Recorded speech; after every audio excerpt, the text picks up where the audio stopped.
दोस्तों हम एक बार फिर से आप सभी के बीच उपस्थित है अपने मल्टी टैलेंटेड स्टार विजय चौहान जी के एक और नए देवी गीत की अपडेट लेकर। यूँ कहें कि इस साल का दूसरा देवी गीत हम सभी के बीच अपने मल्टी टैलेंटेड स्टार विजय चौहान जी का आने जा रहा है, जो कि बहुत ही स्पेशल और बहुत ही शानदार गाना होने वाला है। जी हाँ, तो इसी के बारे में हम आप सभी को बताने वाले हैं कि इनका ये गाना हम सभी के बीच किस डेट को और किस यूट्यूब चैनल के माध्यम से लॉन्च किया जाएगा। तो दोस्तों अगर आप भी इस गाने को जानना चाहते हैं कि ये गाना हम सभी के बीच कब तक आने वाला है, तो हमारे साथ आप लोग वीडियो के अंत तक बने रहें।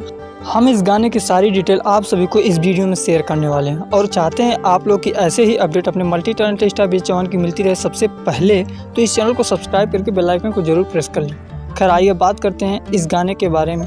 तो दोस्तों आप सभी को बता दूं कि यह बहुत ही स्पेशल सॉन्ग होने वाला है, क्योंकि इनका हिट गाना था दिल लागल बा तोरे से, उसी के तर्ज पर इस गाने को बनाया गया है, जिसको गाने का काम किया हम सभी के फेवरेट सिंगर विजय चौहान जी ने। वहीं बात करें इस गाने के गीत संगीत की, तो इस गाने को लिखने का काम किया है बिट्टू विद्यार्थी जी ने और इस गाने को म्यूजिक दिया है विकास यादव जी ने। दोस्तों साथ ही मैं आप सभी को बताता चाहूँ कि इस गाने के वीडियो में हम सभी को अपने मल्टी टैलेंटेड स्टार विजय चौहान जी के साथ पहली बार भोजपुरी की काफ़ी ज़्यादा खूबसूरत एक्ट्रेस खुशी राज जी नज़र आने वाली हैं। जी हाँ दोस्तों, तो ये तो रही इस गाने की छोटी सी इन्फॉर्मेशन। अब आइए ये भी जान लेते हैं कि इस गाने को किस यूट्यूब चैनल के माध्यम से और किस डेट को हम सभी के बीच लॉन्च किया जा रहा है। तो दोस्तों आप सभी को बता देना चाहता हूँ कि इस गाने का रिलीजिंग डेट रखा गया है 10 तारीख। जी हाँ, 10 तारीख को ये गाना हम सभी के बीच सुबह में 6:45 पर लॉन्च कर दिया जाएगा। दोस्तों आप सभी को बता दूं कि यह गाना हम सभी को देखने को मिलने वाला है विजय चौहान ऑफिशियल यूट्यूब चैनल के माध्यम से। तो दोस्तों इस गाने के प्रति आप अपनी राय क्या रखते हैं कमेंट बॉक्स में दे सकते हैं। वीडियो अच्छी लगी तो वीडियो को लाइक शेयर जरूर करें। हम आपसे मिलते हैं बहुत जल्द किसी नई अपडेट के साथ। तब तक के लिए बाय बाय, टेक केयर।